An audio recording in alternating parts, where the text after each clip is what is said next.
keluar dari kepompong. Kupu-kupu tersebut memiliki sayap yang indah untuk terbang. Dari cerita tadi, apakah kupu-kupu lahir dari kepompong? Bukan ya, metamorfosis. Nah, metamorfosis ada dua jenis nih. Jenis yang pertama adalah metamorfosis sempurna. Contohnya yang dialami oleh kupu-kupu yang berkuman dan tetap. Hewan yang mengalami metamorfosis. Nah, jadi di dalam video tadi, Bu Desi ada pertanyaan, apakah kupu-kupu lahir dari kepompong? Tidak. Kupu-kupu lahir dari mana? Telur. Jadi kepompong itu merupakan siklus yang dilewati oleh kupu-kupu. Nah, tadi dijelaskan bahwa hewan itu ada yang mengalami metamorfosis sempurna dan metamorfosis tidak sempurna. Yang mengalami metamorfosis sempurna itu ada apa saja? Ada katak, ada kupu-kupu. Yang mengalami metamorfosis tidak sempurna apa saja? Lalat, capung. Kalau kucing tadi apakah mengalami metamorfosis? Tidak, karena kucing itu hanya mengalami perubahan bentuk tubuh. Jadi kucing itu dari lahir dan bentuknya dah kucing ya, dah kucing kecil, terus agak dewasa kucingnya tambah besar, terus ke dewasa kucingnya lebih besar. Jadi kan tidak mengalami perubahan bentuk. Kalau kupu-kupu kan awalnya dari telur, terus ke telur, terus ke ulat. Setelah itu ulatnya jadi kepompong dan tumbuh menjadi kupu-kupu. Nah,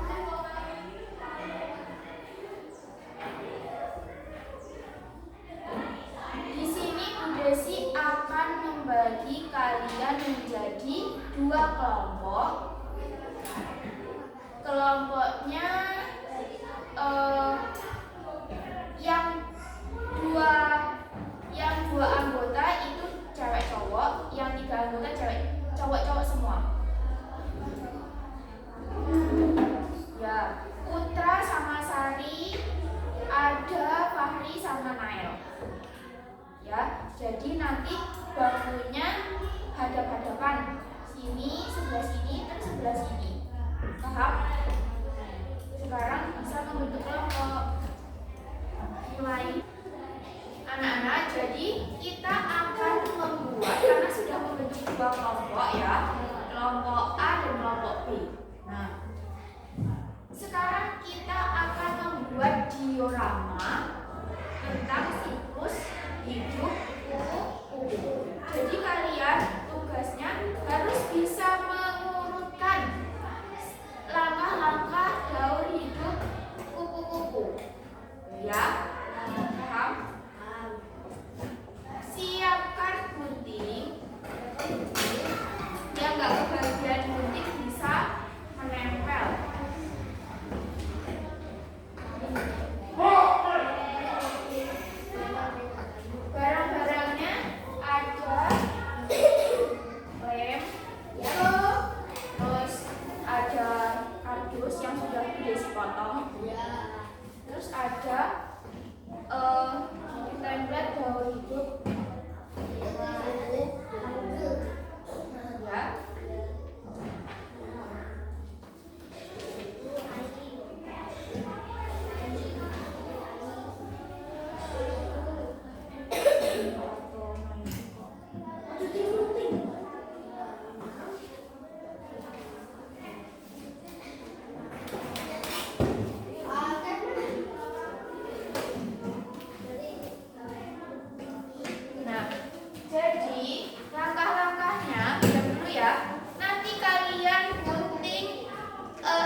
ada namanya juga, nanti ditempelkan ke papan ini, kardus ini. Paham?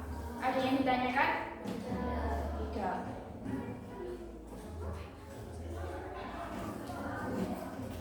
Perhatikan, kalau sudah seperti ini, kalian tekuk. Nah, tekuknya bagaimana? Ditekuk, kan ada garisnya. Ditekuk seperti ini. Ya, boleh dicoba. Nah, yang kenceng ya, ada garisnya kan? Lurus. Nah ya, kalau sudah ditekuk lagi seperti ini, ada garisnya yang lurus. Ya. Terus yang putih-putih juga sama ditekuk. Nah, kalau sudah ini dibunyikan seperti ini. Terus dilem. Lemnya kan? Lemnya ini tadi. Nih, ditekuk digeret. Ini putih-putihnya ini di bawah. Seret. Nah, gini. Nah, sekarang yang dilem yang bagian putih-putihnya. Nah, ininya seret. Nah, contohin ya. Putih-putihnya itu dikasih lem.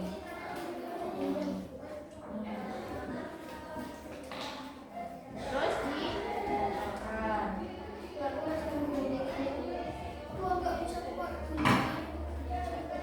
Nah, setelah itu ditempel di kardus. Kalau sudah seperti ini, ditempel di kardus. Pakai tangan aja nggak apa-apa.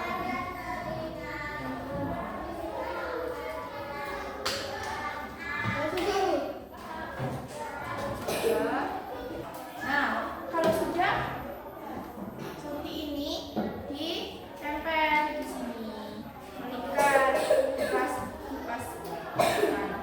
Nah, seperti ini. Nah, jadi kan, ya yang dilem di bawahnya ini. Terus ditempel yang berikutnya, bawahnya dilem. Ini boleh. Terus pinggir-pinggirnya juga dikasih lem supaya nanti bisa nempel dengan yang lain. Jangan banyak-banyak, nanti kertasnya geser.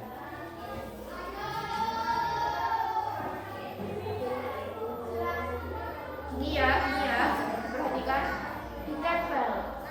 Seperti ini. Kelompok B, paham? Ya. Bagaimana anak-anak? Sudah selesai dioramanya? Sudah. Selanjutnya kalian akan mempresentasikan per kelompok. Jadi dioramanya dibawa ke depan. Yang pertama kelompok A, silakan maju ke depan. Ya, bertiga. Bawa dioramanya. Sini aja, di sini Nail, di sini. Nah.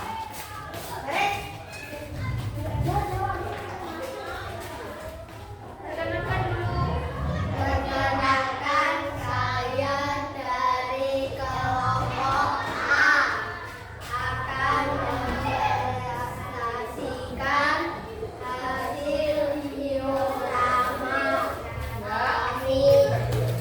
Yang pertama urutannya ada telur, habis itu ada popok, Setelah telur apa? bulat, habis itu popok, dan kuku-kuku. Beri tepuk tangan untuk kelompok A. Silahkan duduk lagi. Sekarang kelompok B. Nah, jawabannya atau hasilnya bagus-bagus semua ya. Dan juga sudah betul urutannya.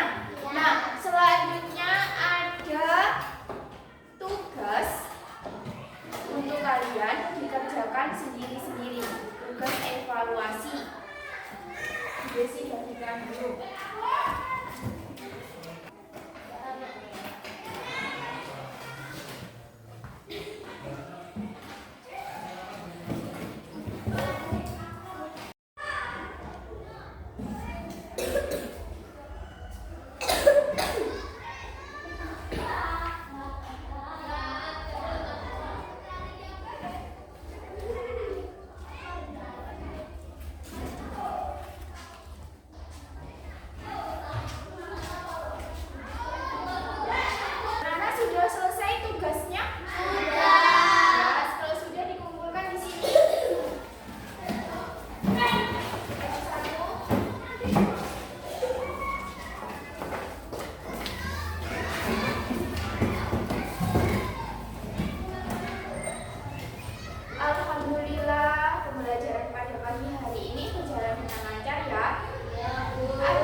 Thank you.